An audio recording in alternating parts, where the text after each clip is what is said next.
진심으로 감사합니다.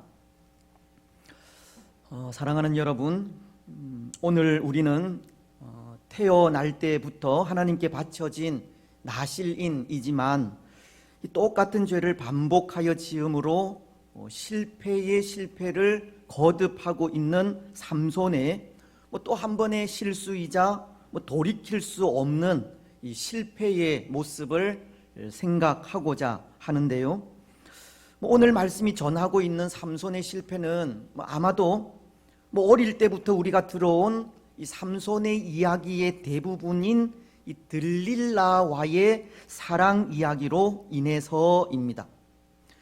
나실인으로서 하나님께서 주신 힘으로 이 사사의 직분을 감당하던 삼손이 이 블레셋의 한 여인 이 들릴라와 사랑에 빠져 그 힘의 비밀인 이 머리카락에 담긴 사연이 알려지게 되고, 삼손이 들릴라의 무릎을 베고 깊은 잠에 빠져 있는 사이 머리카락이 잘려 힘을 빼앗기는, 그래서 비참하게 이 최후를 맞이하는 이 삼손의 이야기가 오늘 본문이 전하는 내용의 일부라는 것입니다.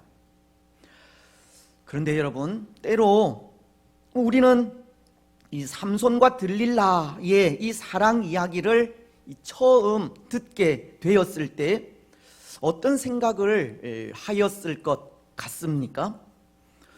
그저 재미로만 듣지는 않았을 것 같은데요. 어떤 생각을 하였겠습니까? 사실 저도 무슨 생각을 했는지 잘 기억은 나지 않지만 아마 삼손의 이야기를 들으면서 그런 생각을 하지 않았을까 생각합니다. 삼손은 참 바보라는 생각입니다. 왜냐하면 삼손은 자신의 힘의 비밀을 이 들릴라에게 밝혔기 때문입니다. 나실인으로서의 구분과 이 헌신의 표시인 이 머리카락의 비밀은 절대 발설하지 말아야 했었지만 그 사실을 밝혔기 때문입니다. 아무리 들릴라의 재촉이 집요하고 또 들릴라에 대한 사랑을 놓치고 싶지 않다고 해도 이 머리카락에 담긴 비밀만은 절대 드러내지 말았어야 했으나 그렇게 하지 못하고 숨김없이 드러낸 삼손을 보면서 어린 마음에 이 삼손은 참 바보라는 생각을 하지 않았을까 하는 겁니다.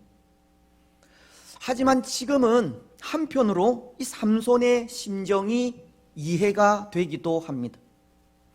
그리고 또 한편으론 이 삼손을 우리 자신과 이 연관을 지어 볼 때 오늘 우리도 삼손처럼 바보 같은 짓들을 참 많이 하고 있다는 생각도 듭니다.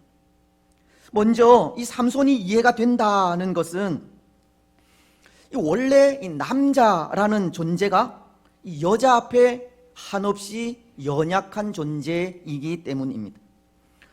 때로 삼손도 나실인이요 사사이기는 하지만 그에 앞서 그도 남자라면 남자인데요, 그것도 이방 여인 앞에 한없이 작아지는 남자인데 들릴라가 작정하고 유혹할 때 어떻게 그 유혹에 넘어가지 않을 수 있겠습니까?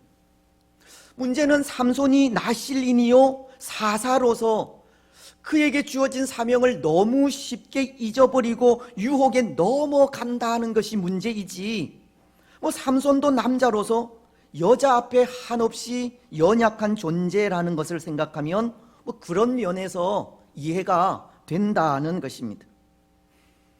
그래서 그런지는 모르겠지만 예수님은 제자들에게 기도를 가르치실 때 시험에 들지 말기를 기도하라고 하셨습니다.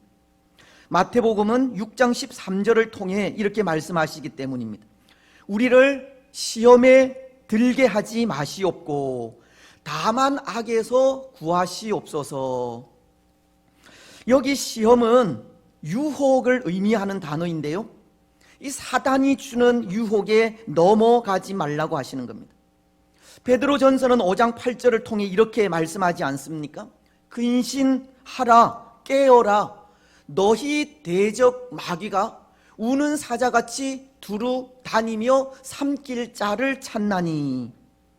우리의 대적인 사탄은 우리를 삼키려고 두루 찾아다니고 있기에 늘 근신하여 깨어 있기를 당부하는 말씀이듯이, 예수님도 늘 깨어서 사탄이 주는 유혹에 빠지거나 넘어가지 말라고, 시험에 들지 말기를 기도하라고 하신 겁니다. 그렇습니다. 사랑하는 여러분, 때로 오늘 우리는 우리가 남자이든 여자이든 연약한 인생으로서 이 사탄의 유혹에 너무 쉽게 넘어지는 존재이지만 늘 깨어서 정신을 차리고 시험에 들지 않기를 기도하시기 바랍니다. 오늘 우리는 하나님께서 택하여 부르신 이 순결한 하나님의 백성임을 잊지 마시기 바랍니다. 세상 앞에, 사탄의 유혹 앞에 믿음의 명예를 잘 지켜 가시기 바랍니다. 그런데 여러분, 또 한편으로 오늘 삼손의 모습을 우리 자신과 이 연관 지으면서 오늘 우리도 삼손처럼 바보 같은 짓을 많이 하고 있다는 것은 이런 이유에서가 아닌가 합니다. 이 삼손이 그 힘의 비밀을 밝히고 이 머리카락이 잘리게 되었다는 것은 결국 나실인으로서의 사명을 포기한 것을 말하는 것인데요, 오늘 우리에게도 그런 경우가 수도 없이 많다는 것 때문입니다. 오늘 삼손이 그에게 주어진 이 나실인의 의무를 잘 감당하였다면 머리카락이 밀리는 아픔도, 힘을 빼앗기는 고통도, 비참하게 최후를 맞이하는 실패도 없었을 것이지만, 나실인의 의무를 어기고 그 사명을 포기한 것에 그런 실패를 맞이한 것이듯, 오늘 우리도 성도로서 그 의무를 잊어버리거나 교회로서의 사명을 감당하지 못하는 것이 삼손과도 같은 모습인 것입니다. 교회인 우리가 죄와 더불어 살아가는 것이 삼손처럼 행하는 바보 같은 짓인 겁니다. 하지만 사도 바울은 고린도전서 9장 16절을 통해 이렇게 말씀하십니다. 내가 복음을 전할지라도 자랑할 것이 없음은 내가 부득불할 일임이라. 만일 복음을 전하지 아니하면 내게 화가 있을 것이로다. 그리고 17절 하반절을 통해서는 이렇게 말씀하시는데요, 내가 자의로 아니한다 할지라도 나는 사명을 받았노라. 바울은 그가 복음을 전하는 것은 사명 때문이라고 하면서 복음을 전하지 아니하면 화가 있을 것이라고 한 것입니다. 기쁨으로 복음을 전하든 어쩔 수 없이 복음을 전하든 이 사명은 우리의 의사와는 상관없이 하나님께로부터 주어진 것이기에 그 사명을 감당하지 못하면 징계를 받게 된다는 것입니다. 그런 의미에서 오늘 삼손처럼 이 사명을 잃어버리는 일은 정말 바보 같은 짓이 아닐 수 없는 것입니다. 그렇습니다. 오늘 우리는 사명을 감당해 나아가되 그것이 하나님으로부터 나온 것이기에 충성을 다하여 감당해 가시기 바랍니다. 때로 주어진 사명을 감당하지 못할 때 바울의 말처럼 화가 있을 것이라는 것을 기억하면서 성도로서의 책무를 잘 감당해 가시기를 바랍니다. 그런데 여러분, 오늘 삼손은 그런 것 같습니다. 삼손이 사사로서 그 사명을 망각한 채 이 유혹에 빠져 살아갈 때 그에게는 인간적인 고뇌가 찾아오게 되었고, 바로 그것이 바울이 말한 이 화가 아닌가 합니다. 사사로서 삼손은 이 정신을 차리지 못하고 늘 깨어 기도하지 못한 그 모습이 이 시험으로 찾아오게 된 것이 이 삼손의 감정을 이 자극하는 모습이었다는 것입니다. 16절은 이런 말씀을 하고 있기 때문입니다. 날마다 그 말로 그를 재촉하여 조름해 삼손의 마음이 번뇌하여 죽을 지경이라.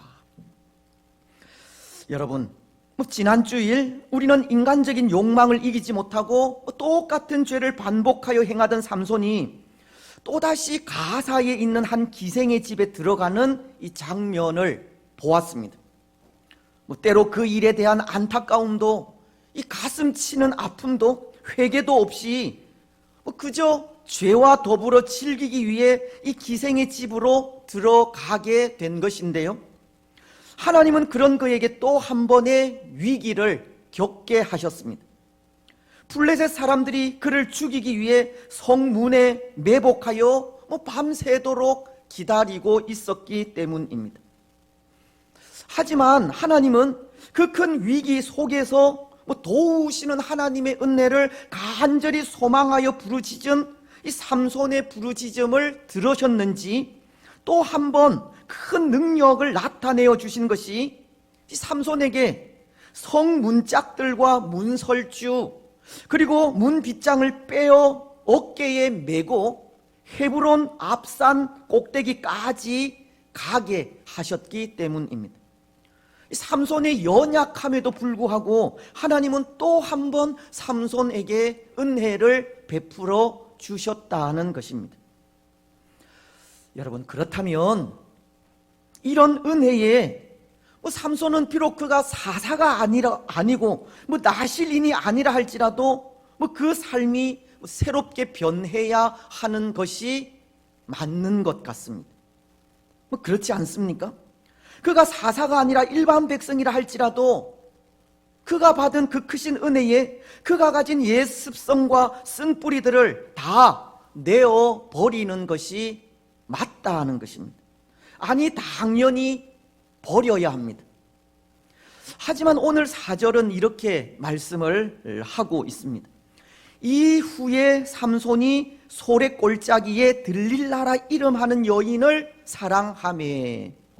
이후에, 즉 반복된 죄로 인해 위기를 당하였을 때 하나님의 크신 은혜로 가사의 성 문짝들과 문설주 그리고 문빗장을 빼어 어깨에 메고 헤브론 앞산 꼭대기까지 간 그 이후를 말하는 겁니다. 그가 하나님의 은혜를 받은 이후라는 것입니다. 그런데 그때 어떤 일이 생기게 되었다고 합니까? 소래골짜기에 들릴라라 이름하는 여인을 사랑하게 되었다라고 합니다. 삼손은 또다시 이 반복되는 죄에 빠지게 되었다는 겁니다. 물론 삼손이 한 남자로서 한 여인을 사랑하는 일은 아무 문제가 되지 않습니다. 하지만 그것이 삼손에게 있어 문제라는 것은 삼손은 거룩한 하나님의 백성이고 들릴라는 이방인인 블레셋의 여인이라는 점입니다. 하나님은 하나님의 백성으로서의 순결함을 유지하기 위해 이방 여인과의 결혼을 금하셨다는 것 때문입니다. 그런데 삼손은 또다시 이방 여인인 들릴라를 사랑하게 된 것입니다. 이것은 지난 시간에도 말씀을 드렸지만 어쩔 수 없는 우리 인간의 부패함입니다. 우리 인생에게 구원의 은혜가 주어지고 또 심하다 때마다 주어지는 삶의 은혜가 있음에도 불구하고 또다시 하나님을 떠나 범죄하고 실패하게 되는 것이 이 부패한 인생의 어쩔 수 없는 모습 중에 하나라는 것입니다. 그런데 사실은 그렇습니다. 오늘 우리가 우리의 이런 부패함을 인정하지 않으면 구원의 길을 발견하지 못할 수 있습니다. 왜냐하면 우리 인생이 하나님 앞에 죄인됨을 고백하지 않는다면 구원자이신 예수님은 우리에게 필요가 없기 때문입니다. 마가복음은 2장 17절을 통해 이렇게 말씀을 하시는데요, 예수께서 들으시고 그들에게 이르시되 건강한 자에게는 의사가 쓸데없고 병든 자에게라야 쓸데 있느니라. 나는 의인을 부르러 온 것이 아니요 죄인을 부르러 왔노라 하시니라. 병든 자에게 의사가 필요하듯 예수님은 죄인들을 위해 이 땅에 오셨고, 죄인을 위해 이 땅에 오신 예수님께 우리의 죄인됨을 고백하지 않는다면 예수님은 우리에게 필요가 없다는 겁니다. 오늘 우리의 부패하고 패역함을 인정하지 않고 고백하지 않는다면 우리는 영원토록 구원의 길을 발견하지 못할 수 있는 겁니다. 그래서 오늘 우리는 삼손을 통해 우리 인생은 어쩔 수 없는 죄인임을 인정하지 않을 수 없고, 그래서 우리에게는 참 구주이신 예수님이 필요하다는 사실을 고백하지 않을 수 없습니다. 여러분, 오늘 우리는 우리가 죄 앞에 어쩔 수 없는 인생임을 고백하시기 바랍니다. 부패하고 패역한 인생임을 고백하시기 바랍니다. 그리고 부패하고 패역한 인생이기에 구원자가 필요하다는 사실을 인정하면서 예수님을 참 구원자로 믿고 마음에 영접하시기 바랍니다. 그래서 요한복음 1장 12절이 가르치듯이 영접하는 자, 곧 그 이름을 믿는 자들에게는 하나님의 자녀가 되는 권세를 주셨으니, 예수님을 참된 구원자로 우리 마음에 영접하여 믿음으로 하나님의 자녀가 되는 권세를 받아 누리는 우리 모두가 되시기를 바랍니다. 그런데 여러분, 앞서 우리는 삼손이 사사로서의 사명을 망각한 채 유혹에 빠져 살아갈 때 그때 찾아온 인간적인 고뇌가 이 바울이 말한 화라는 것을 말씀을 드렸는데요, 이 삼손이 사사로서의 사명을 잃어버리고 살 때 찾아온 화와도 같은 징계가 인간적인 고뇌라는 것으로, 오늘 말씀은 그것이 그가 사랑한 이 들릴라를 통해서 오게 되는 것을 말씀하고 있습니다. 사실 지금까지는 성경이 이 삼손과 연관된 이 여인들을 말할 때 그 이름을 밝히지 않았습니다. 그저 딥나에 있는 블레셋 여인이나 가사의 기생이라고 부르면서 그 이름을 밝히지 않았다는 겁니다. 하지만 오늘 말씀은 삼손이 사랑한 여인에 대해 이 소렉 골짜기에 들릴라라 이름하는 여인이라고 그 이름을 밝히고 있는 것인데요, 때로 이 일이 다른 때와는 다르지 않습니까? 물론 고대 사회는 남성 위주의 사회이기에 아주 특별한 경우가 아니면 여인의 이름을 밝히지 않는 습관 때문에 그런 것 같기도 합니다. 하지만 오늘 들릴라의 경우 그 이름을 밝히고 있다는 것은 바로 이것이 특별한 경우라는 것을 말하는 것으로, 아마도 들릴라가 이 삼손을 죽음 속으로 몰아넣는 일에 이 결정적인 역할을 한 것 때문이 아닌가 생각이 됩니다. 들릴라라고 하는 이름은 삼손의 미래를 좌지우지하게 될 이름이기에 그 이름을 기록하고 있다는 겁니다. 근데 여기 들릴라라는 이름은 그 뜻이 매달리다라는 뜻입니다. 또는 약하게 하는 자라는 의미도 있는데요, 오늘 16절 말씀도 날마다 그 말로 그를 재촉하여 조르매라고 하듯이 삼손의 힘의 원천을 알아내기 위하여 날마다 매달리고 졸라 마침내 삼손을 약하게 한 것을 의미하는 것이 아닌가 합니다. 이 들릴라라는 그 이름 그대로 삼손을 괴롭히는 자가 되었다는 것입니다. 그래서 오늘 말씀을 보면 이 삼손이 들릴라를 사랑하게 되자 블레셋의 방백들이 한 일이 있습니다. 5절을 통해서인데요, 말씀은 이렇게 기록을 하십니다. 블레셋 사람의 방백들이 그 여인에게로 올라가서 그에게 이르되 삼손을 꾀어서 무엇으로 말미암아 그 큰 힘이 생기는지, 그리고 우리가 어떻게 하면 능히 그를 결박하여 굴복하게 할 수 있을는지 알아보라. 그리하면 우리가 각각 은 1,100개씩을 내게 주리라 하니. 블레셋의 방백들은 이번이 삼손을 사로잡을 수 있는 유일한 기회로 여기고는 들릴라에게 찾아가 그 힘의 원천을 밝히라고 요구하고 있는 겁니다. 물론 여기에 블레셋의 방백들이 각각 은 1,100개씩을 주겠다는 이 물질 공세도 빠뜨리지 않습니다.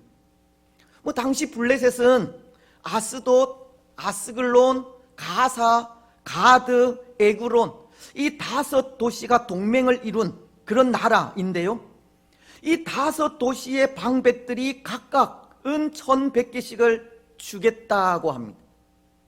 모두 5,500개의 은이 되는 셈입니다.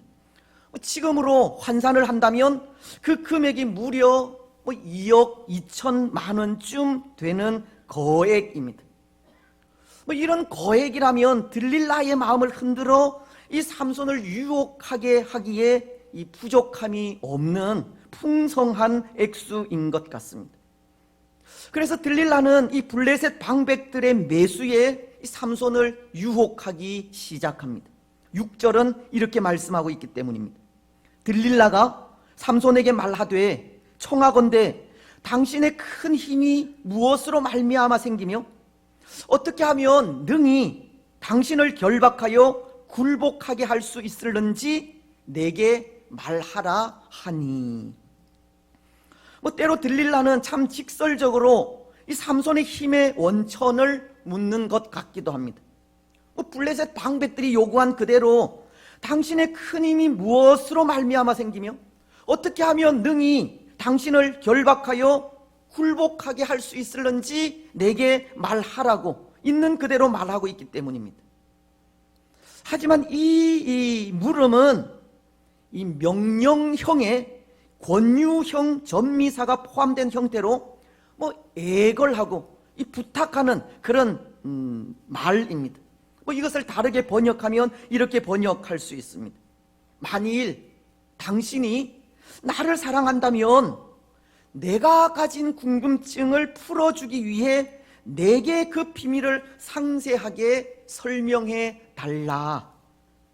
즉 이 말은 삼손의 힘의 비밀이 블레셋 사람들과는 관계없이 자신의 궁금증임을 말하면서 그 궁금증을 어떻게 좀 해결해 달라고 하는 이 교활한 질문을 하고 있는 겁니다. 근데 여러분, 보통 이런 교활함은 이 사탄의 전유물이지 않습니까? 사단은 광야에서 40일 동안 금식하시며 기도하시는 예수님에게도 바로 이런 모습으로 찾아왔기 때문입니다. 마태복음은 4장을 통해 그 일을 말씀하고 있는데요, 그때 사탄은 3가지로 예수님을 유혹하였습니다. 금식하셔서 줄이신 예수님께 돌로 떡을 만들라는 것이고, 예수님을 거룩한 성전 꼭대기에 세우고는 그곳에서 뛰어내리라는 것이며, 또 지극히 높은 산으로 예수님을 데리고 가 천하만국의 영광을 보이며 자기에게 엎드려 경배하라는 것입니다. 근데 여러분, 여기에는 다 사탄의 이 교활함이 들어있는 겁니다. 사단의 시험의 본질은 이 왜곡과 배반으로 먼저 돌로 떡을 만들라고 유혹할 땐 이런 말로 예수님을 유혹합니다. 마태복음 4장 3절은 시험하는 자가 예수께 나와 이르되 네가 만일 하나님의 아들이거든 명하여 이 돌들로 떡덩이가 되게 하라. 사단은 예수님께 네가 만일 하나님의 아들이거든 이라고 하면서 이 교묘하게 만일이라고 하는 이 가정법을 동원합니다.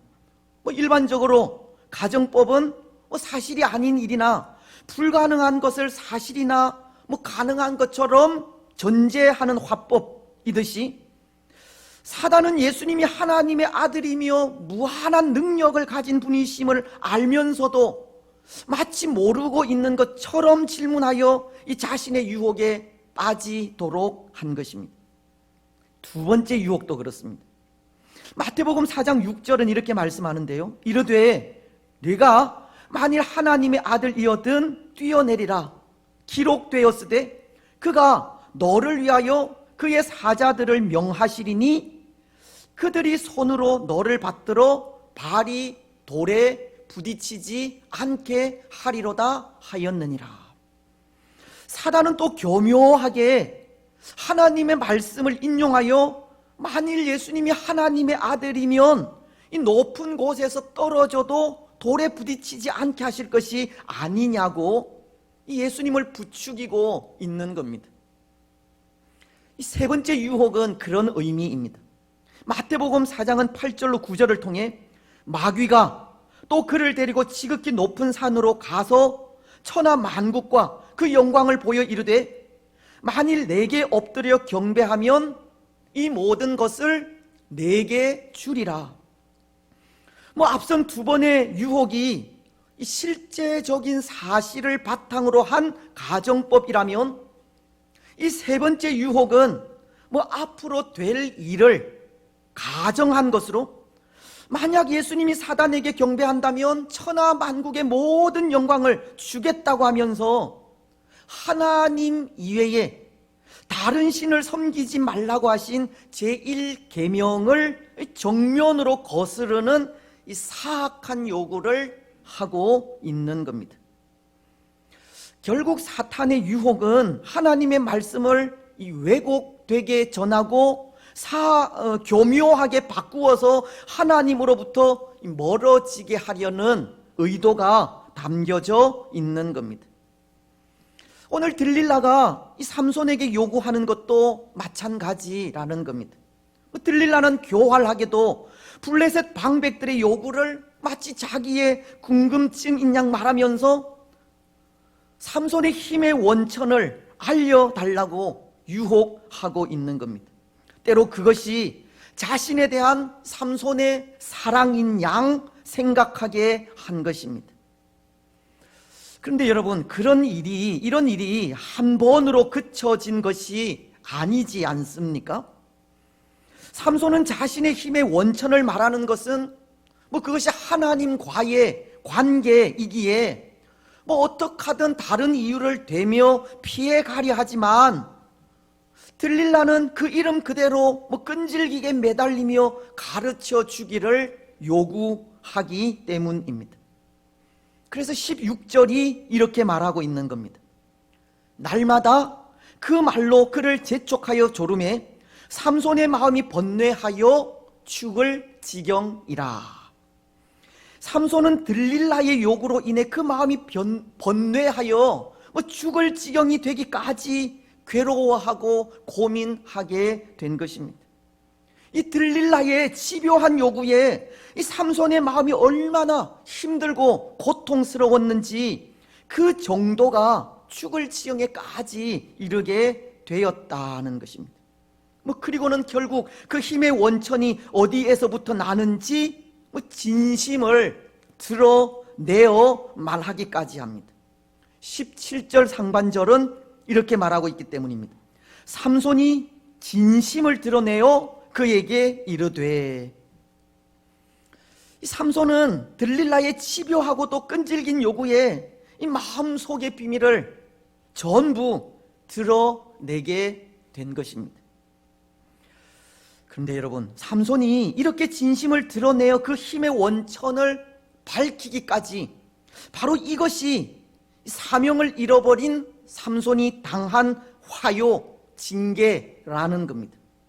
하나님 주신 사명을 잃어버리고 사명대로 살지 않는 자는 화를 당하게 되고, 삼손은 사명을 잃은 자로서 들릴라로 인해 그의 진심을 드러내기까지 당한 그 고통과 고뇌가 그에게 주어진 화요, 징계라는 겁니다. 사사로서 그 직분을 감당하지 못한 삼손에게 하나님께서 내리신 징계가 고뇌라는 것입니다. 물론 이 삼손이 들릴라에게 그의 진심을 드러내므로 그는 블레셋 사람들에게 붙잡혀 머리카락이 잘리고 눈이 뽑히는 고통을 당하게 되며, 그것 또한 사명을 잃어버린 삼손이 당한 징계이지만, 삼손은 그 마음이 번뇌하여 죽을 지경에 이르기까지 그가 사랑하는 들릴라로 인해 겪은 인간적인 고뇌가 그에게 참으로 아프고도 무거운 징계가 된 것입니다. 그렇습니다. 사랑하는 여러분, 직분을 소홀히 하거나 그 주신 사명에 따라 살지 않으면 하나님은 어떤 경로를 통해서든 우리를 책망하시고 징계하십니다. 직분에 합당하게 살지 않으면 그것을 빼앗아 가기도 하시는 겁니다. 이스라엘의 초대 왕인 사울이 그러하지 않습니까? 사무엘상 15장 11절은 내가 사울을 왕으로 세운 것을 후회하노니 그가 돌이켜서 나를 따르지 아니하며 내 명령을 행하지 아니하였음이니라 하신지라. 사무엘이 근심하여 온 밤을 여호와께 부르짖으니라. 그리고 16장 1절은 이렇게 말씀하십니다. 여호와께서 사무엘에게 이르시되 내가 이미 사울을 버려 이스라엘의 왕이 되지 못하게 하였거늘 네가 그를 위하여 언제까지 슬퍼하겠느냐. 하나님은 하나님과 맺은 언약을 파기하고 그 사명에 따라 살지 못한 사울을 향해 왕으로 세우신 것을 후회하신다고 하시며 그를 버려 이스라엘의 왕이 되지 못하게 하셨다고 하시듯, 오늘 우리가 하나님 앞에서 서약하고 받은 직분을 소홀히 할 때 그런 우리를 향하신 하나님의 마음도 그런 마음이 아닐까 하는 겁니다. 여러분, 그렇다면 오늘 우리는 어떻게 우리의 사명을 감당해 가야 하겠습니까? 고린도전서는 4장 1절로 2절을 통해 이렇게 말씀하십니다. 사람이 마땅히 우리를 그리스도의 일꾼이요 하나님의 비밀을 맡은 자로 여길지니라. 그리고 맡은 자들에게 구할 것은 충성이니라. 오늘 우리는 성도로서 또 직분자로서 그 주신 사명에 충성하며 나아가야 합니다. 때로 충성이 신실함을 말하는 단어이듯 오늘 이 시대와도 같은 위기와 혼돈의 시대 속에서도 하나님 앞에서 변함없는 신실함으로 살아가야 합니다. 우리 믿음의 자리 굳건하게 잘 지키며 나아가야 합니다. 사명자로서 다시금 사명에 따르는 삶을 살아가야 합니다. 그럴 때 우리를 향하신 하나님의 마음이 후회가 아니라 착하고 충성된 종이라 우리를 불러주실 것입니다. 이제 말씀을 맺겠습니다. 사랑하는 여러분, 오늘 삼손은 또 한 번 사명을 잃어버리고 유혹에 빠지게 되었습니다. 그 결과가 그가 사랑하는 들릴라로 인해 당한 이 죽음과도 같은 번뇌였습니다. 사명을 잃어버리고 직분에 합당한 삶을 살지 못할 때 하나님은 여러 가지 모양으로 징계하시고 그리스도의 일꾼으로 충성하지 못할 때 그 마음에 안타까움을 가지시는 겁니다. 하지만 오늘 우리는 성도로서 또 직분자로서 그 이름에 합당한 삶을 살아가시기 바랍니다. 다시금 사명이 우리 마음을 주장하게 하시고 사명에 따라 충성하며 나아가시기 바랍니다. 그래서 사명에 따라 충성하는 삶을 통해 착하고 충성된 종이라 칭찬 듣는 복된 주의 성도들이 되시기를 주님의 이름으로 축복합니다.